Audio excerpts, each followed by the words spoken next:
o fundo HGLG vai se tornar o maior fundo da bolsa, com mais de 10 bilhões de valor patrimonial. Vem comigo no vídeo que eu vou trazer um pouco mais sobre o HGLG para você entender um pouquinho do portfólio dele. Bom, o HGLG ele foi um fundo que recentemente o Patria comprou, então teve essa mudança de gestão que abriu ali uma oportunidade de valorização dentro do ativo porque está descontado. Eu vou te mostrar um pouquinho mais aqui para a gente poder entender como é que estão esses aspectos, tá bom? A começar aqui pela cotação. A cotação, quando eu estou gravando o vídeo, ela está em R$ 157,30. Quando a gente olha aqui, é um dos fundos que subiu 200% de valorização apenas na cota. Isso se a gente for contar o histórico total do fundo desde 2010. Quando a gente vai para o valor patrimonial atual, ele está ali em 7 bilhões e 56 milhões, só que quando a gente vai para o desconto de fato, ele está ali na casa de 6 bilhões e 700, ou seja, 0,95 do valor patrimonial. Então tem um descontinho ali de 5%.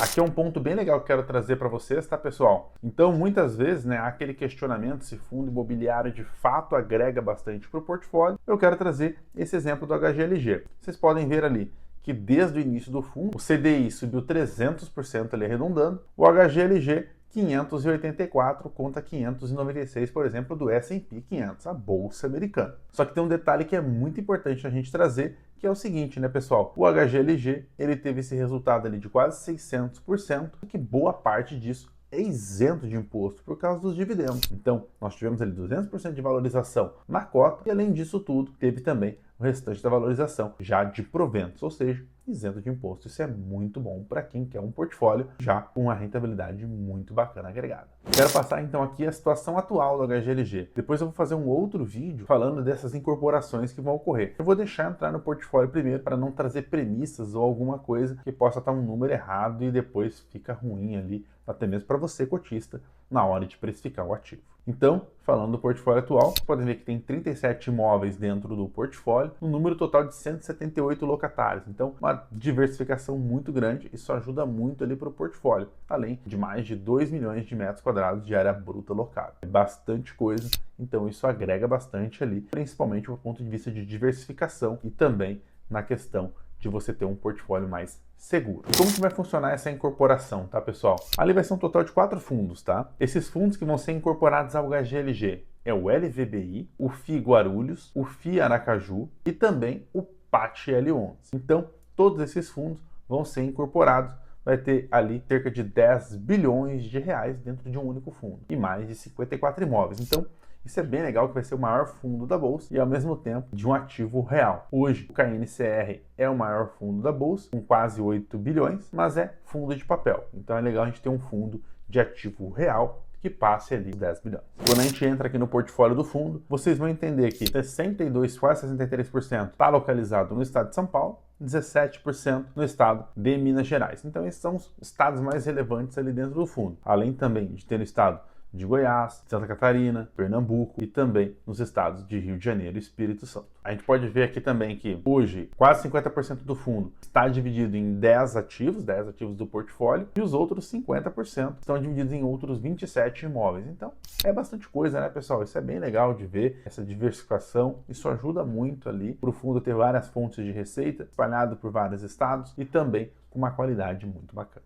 Falando em qualidade, a gente já vê ali hoje como é que são esses portfólios, né, a carteira de ativos. 40% é AAA, quase 40% também é AA, 8% A, 9% B e 4% C. Ou seja, ali são portfólios robustos com inquilinos também muito robustos. Há essa diversificação ali de setores dentro do portfólio, né? E-commerce sendo 22%, ali o setor de logística sendo 20%, também ali de inquilinos. Hoje o Mercado Livre é o maior inquilino com 10%, depois seguido da Volkswagen por 6%. Então essa diversificação ela ajuda muito. Além também, né, pessoal, quando a gente vai olhar ali o reajuste dos aluguéis, eles estão incorporados ao IPCA, então tem uma menor volatilidade do que o IGPM, fazendo com que a pessoa consiga ter um pouquinho mais de previsibilidade na hora de ter os seus proventos. A gente sabe que o IPCA ele é menos volátil, né, porque o IGPM ele acompanha bastante ali a volatilidade do dólar. Já o IPCA é a inflação, então é a inflação na veia. Isso é bem importante para ter uma correção ali ajustado dentro do teu dividendo. Aí, pessoal, podem ver aqui que as revisionais não são tão intensas agora ao longo desses próximos anos. É 13% agora em 2026, 16% em 2027, então não tem grandes revisionais ali dentro. Mas há os reajustes, né? A gente vê que janeiro, fevereiro e março são quase 30% dos reajustes, e depois ali mais ao meio do ano e também no final do ano de dezembro, aí então a gente tem reajuste novamente de maneira mais intensa. Isso é bem importante porque é bem provável que nos próximos meses haja um incremento de dividendos, justamente porque esses reajustes começam a bater ali na cota e automaticamente você tem um valor mais elevado de proventos, então você tem que fazer essa distribuição. Quando a gente fala dos vencimentos de contratos, pessoal, também é bem importante, então é só 13% agora vencendo em 2026 e 2029 é onde concentra a maior parte dos vencimentos dos contratos, que é 51%. Então, a partir de 2029, então isso traz bastante previsibilidade, porque faz com que a gente consiga ter portfólio que a gente sabe que não vai ter uma vacância elevada nos próximos períodos. E quando a gente fala em vacância, a gente traz aqui que hoje a vacância está em 2,2% e a vacância financeira em 2,3%. Então, uma das menores ali do setor de logística. Então, isso é muito bom. Faça com que tenha bastante dividendo, faça com que tenha bastante receita e automaticamente o portfólio ali do fundo, ele se valoriza mais porque a vacância está baixa, então significa que há uma demanda muito elevada dos imóveis do HGLG. Então, aqui para vocês terem uma ideia referente ali aos valores que estão recebendo mensalmente, a receita referente a aluguel está em 91 centavos e a gente tem ali também a carência e desconto. Então, tem alguns locadores que estão com carência, também há alguns descontos ali, né, nos recebimentos. Caso isso fosse totalmente repassado, teria uma receita total de 1,32. Então, elevaria ali os proventos. Daqui a pouquinho eu mostro ali quanto que está vindo o provento mês a mês, mas elevaria a distribuição na última linha. Então, isso é bem importante, isso é bem legal, porque faz com que você esteja dentro do fundo e, periodicamente, esse valor de provento venha a aumentar ali o seu provento. Falando aqui agora sobre a incorporação do LVBI, por exemplo, pessoal, acho que é bem legal a gente trazer o seguinte. Hoje, o LVBI, ele tem um total de quase 2 bilhões em valor de mercado, patrimônio total. Aonde que eu vejo os pontos positivos, tá, pessoal, nessa incorporação? O LVBI é um fundo que não tem dívida. Então, o endividamento, né, muitas vezes ele prejudica ali uma carteira, um portfólio. Já dentro do LVBI, então essa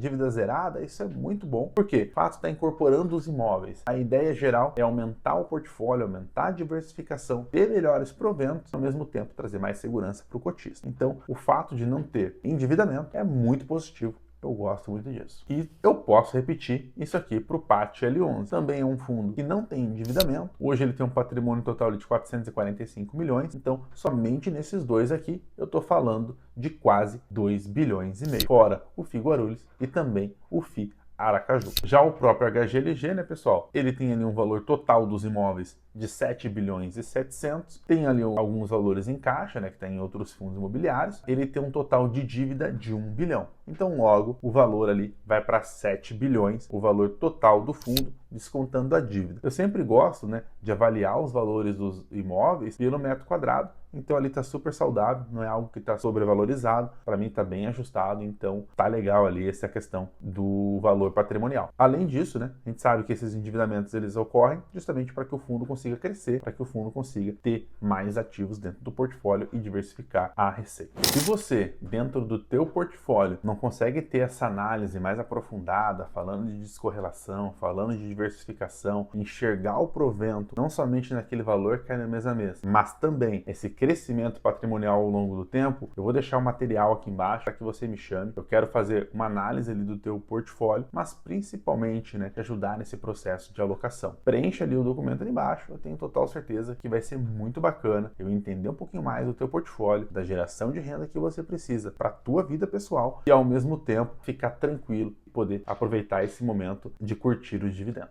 Quando eu falei ali, né, pessoal, sobre a receita que tem e também dos proventos, dá uma olhadinha aqui, ó. A receita recorrente, ela tá em 1,49 por cota. Aí tem uma receita que é não recorrente e tem ali as despesas recorrentes, que é de 0,23 centavos. No final das contas, o fundo está distribuindo R$1,10. Pode ver ali que eu mencionei que ele pode subir lá para 1,30, então isso incrementaria bastante, a gente está falando de quase 15% de aumento, e automaticamente a gente vai olhar o seguinte fator aqui, né? Nesse ponto aqui, movimentação da reserva acumulada, pode ver que ao longo do ano passado ele tinha um pouquinho mais de reserva acumulada, agora ele está ali com 44 centavos por cota. Tem um pouquinho de gordura, mas não é tanto, né? Chegou a bater 17 centavos, mas agora, com os reajustes e uma vacância mais baixa, eu acredito que ele consiga distribuir esse 1,10 continuamente. E a ideia, é claro, é incrementar esse provento. Isso vai ajudar bastante para que consiga, ao longo do tempo, ter um dividendo mais elevado e é o que todo cotista quer. E vocês vendo aqui nessa imagem, pode ver que está bem linearizado. O 1,10 foi desde o ano de 2025 inteiro, e agora 2026 também vindo esse 1,10. Já quando a gente olha no ano a ano, 2022 ali foi a máxima, né, de proventos, bateu ali R$16 naquele ano, agora está vindo na média ali de R$13 aproximadamente. O que eu mais gostaria de ver é esse provento crescendo mais. A gente vê que teve essa evolução ali ao longo dos últimos anos, foi bem importante, mas seria legal de novo, nem que seja de pouco em pouco, esse aumento de provento começando a acontecer. Isso dá mais segurança para quem está fazendo a alocação e não olha só apenas para aqueles 8, 9% que está sendo entregue. É olhar para o crescimento da cota e, ao mesmo tempo, o crescimento de valor patrimonial e também dos proventos no ano a ano. Então isso é o fundamental, é o importante para um bom cotista, para ele olhar com tranquilidade para o portfólio. Espero que você tenha gostado do vídeo. Se você tem o HGLG no teu portfólio, comenta aqui embaixo como que é dentro da sua posição, se você está pensando em comprar nesse momento. E essa desconfiança do mercado deixando ali abaixo da patrimonial é uma oportunidade ou um momento de aversão para você, beleza? Espero que você tenha gostado. Até a próxima.